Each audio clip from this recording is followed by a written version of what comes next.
Bismillahirrahmanirrahim. Assalamualaikum warahmatullahi wabarakatuh. Nama saya Nur Fatihah binti Isyam. Nama matrik A175795. Baiklah, pada hari ini saya akan membentangkan projek akhir untuk kursus LMCP 1112 iaitu Falsafah Pendidikan Islam.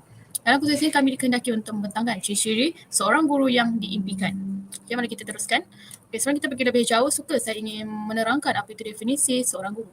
Guru menurut istilah sarjana Islam adalah seorang murabbi, mu'allim, mu'adib, ustaz, ulama dan sebagainya. Semua istilah ini berasal daripada bahasa Arab dan pada dasarnya kesemua istilah ini mempunyai maksud yang sama, iaitu memberi pengajaran dan pendidikan. Guru boleh dikategorikan sebagai seorang golongan yang profesional kerana sikapnya yang berdedikasi tinggi, sentiasa dengan perubahan dan kepulauan persekitaran, bersikap positif dan terbuka, berkeupayaan memenuhi aspirasi falsafah pendidikan negara. Peranan guru dalam perspektif Islam ini adalah sangat meluas. Guru adalah insan yang berperanan menyampaikan ilmu, menjadi penggerak dan juga penasihat kepada para pelajar. Tugas dan tanggungjawab seorang guru ini adalah sangat mencabar dan mereka ini sangat disayangi oleh Allah Subhanahu Wa Taala. Allah Subhanahu Wa Taala berfirman, Dia akan meninggikan orang-orang yang beriman antara kamu dan orang-orang yang berikan ilmu pengetahuan beberapa darjat. Al-Mujaddal ayat 11. Para Nabi AS adalah seabdah-abdah makhluk di sisi Allah diikuti oleh para ulama, dan kerana ulama itu adalah pewaris para Nabi AS telah tidak mewariskan mereka dengan dinar atau dirham, akan tetapi mereka dikayakan dengan pelbagai ilmu yang berguna.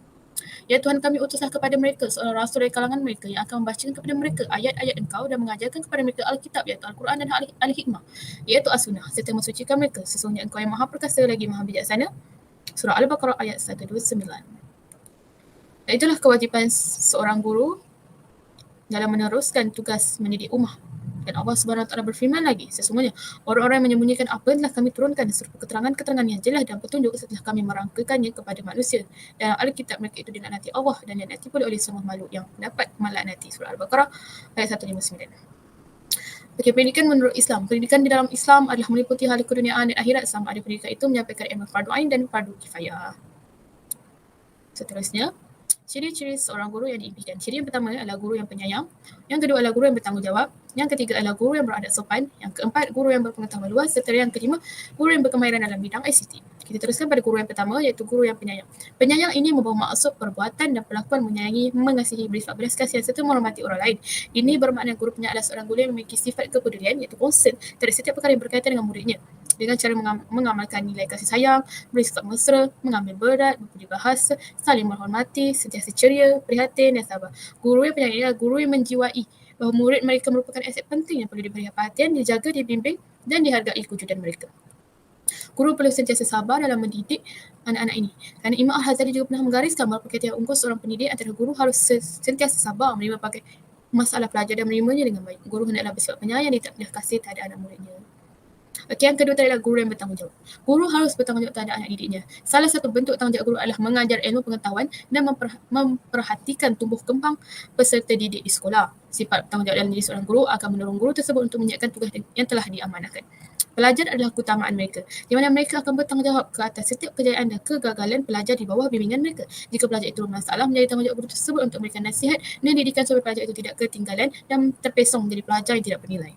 Guru yang ketiga adalah guru yang beradab sopan. Guru yang beradab sopan adalah idaman para pelajar dan masyarakat. Hal ini kerana mereka ini juga dianggap seperti guru yang mitali. Dengannya akan terlahirlah generasi pelajar asuhan yang berkualiti dan cemerlang. Mereka bukan sahaja sebagai tokoh biasa tapi luar biasa.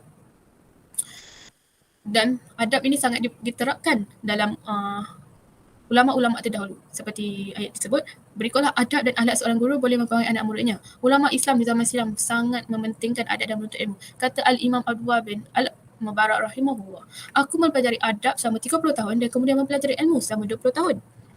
Allah jelas menunjukkan bahawa mereka yang terdahulu lebih mengutamakan adab dalam segala hal sehingga mereka sanggup mempelajari adab terlebih dahulu sebelum mereka mempelajari ilmu. Guru yang beradab akan menghasilkan anak didik yang beradab. Demikianlah jika sebaliknya.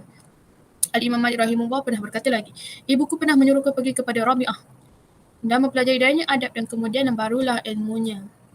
Al-Imam Ghazali dalam kitabnya Iyah Ulum Al-Addin ada menungkirkan kisah adab dan akhlak Al-Imam Ahmad terhadap gurunya Imam Syafi'i, di mana tidaklah aku solat sebanyak 40 tahun melainkan dalam solatku aku mendoakan untuk Al-Imam Al-Syafi'i semoga Allah merahmatinya. Begitulah kasih dan adab seorang pelajar terhadap guru dan adab guru kepada seorang pelajar, di mana jasa dan guru itu tidak pernah dilupakan oleh para pelajar. Okey, yang keempat adalah guru yang berpengetahuan luas. Ini tentu menjadi hal yang wajib kerana guru sememangnya telah ditugaskan untuk memberi pengetahuan dan wawasan kepada murid untuk meningkatkan potensi mereka.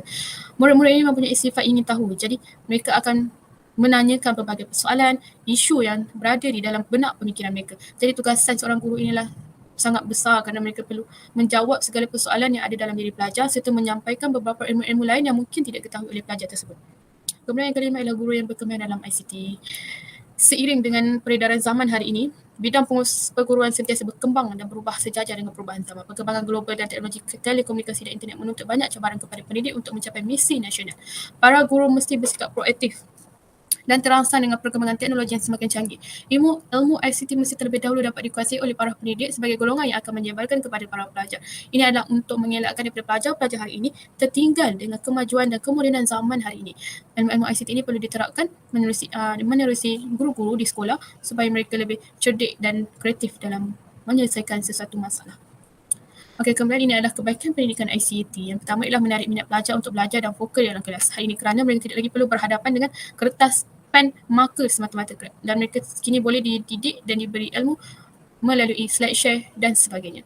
Yang kedua adalah menyematkan masa ketika mencari maklumat dan yang ketiga meningkatkan kecekapan dan kebersamaan hasil dalam pembelajaran. Sifat unggul seorang guru. Sifat unggul ini bermaksud tingkah laku atau perilaku guru yang patut dicontohi kepada para pelajar. Tingkah laku guru adalah contoh dan teladan kepada murid-murid. Jadi guru ini harus mempunyai sifat-sifat yang terpuji supaya boleh menjadi contoh dan teladan kepada para pelajar. Antara sifat yang pertama ialah menepati masa. Budaya dan amalan menepati masa adalah budaya yang sangat mulia. Masa itu lebih berharga daripada emas. Jika seorang guru sentiasa menepati masa untuk masuk ke kelas, murid akan berasa senang hati kerana guru tersebut merupakan guru yang tidak membazirkan masa. Dan dengan ini, murid akan mencontohi teladan guru tersebut dan dapat memupuk nilai yang baik dalam kalangan pelajar. Yang kedua ialah berpakaian kemas. Segala perlakuan seorang guru akan diperhatikan oleh muridnya. Oleh itu, guru harus sentiasa pakai kemas. Dengan arti kata lain, guru harus berpakaian seperti seorang guru, bertutur seperti seorang guru dan berjalan seperti seorang guru. Bersikap positif. Para guru harus memiliki sifat amanah, dedikasi, committed pada tugas, ikhlas, sanggup berkorban masa dan tenaga dan punya sikap membantu dan menyampaikan seberapa banyak ilmu kepada murid-muridnya. Guru yang memiliki sikap-sikap positif akan membuatkan para murid rasa hormat kepadanya dan akan taat akan arahan guru tersebut.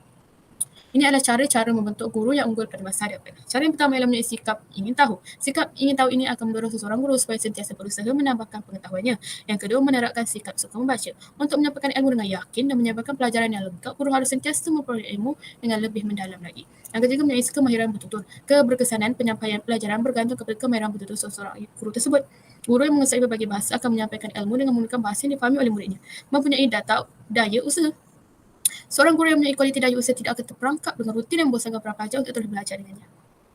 Dan kesimpulannya, biasanya mereka iaitu anak didik ini akan menyebut tatkala berada di puncak pesada kejayaan dengan kalimah semoga Allah merahmati guru-guru kami. Inilah mahanya kejayaan seorang guru yang hebat dalam mentarbiyah dan mendidik anak muridnya. Saya yakin dan percaya bahawa semua ilmu yang disampaikan oleh guru tersebut sebelum ini jika dapat didatangkan dengan sebaik mungkin dengan penuh istiqamah dan dedikasi, maka guru yang sedia ada mampu mempengaruhi guru-guru lain ke arah yang lebih baik dan membina bi'ah solihah dan suasana yang baik lagi kondusif. Pada pendapat saya juga, guru yang baik ini, guru yang unggul ini akan membawa satu suasana yang lain dan pengalaman yang lain buat para pengikutnya. Bukan sahaja murid yang akan mencontohi sikap mereka, malah guru-guru baru juga akan mencontohi sikap mereka supaya mereka boleh menjadi guru yang unggul pada masa hadapan dan mendidik anak-anak murid yang lain supaya menjadi unggul dan berjaya kelak seperti apa yang mereka jadi hari ini. Sekian daripada saya. Terima kasih.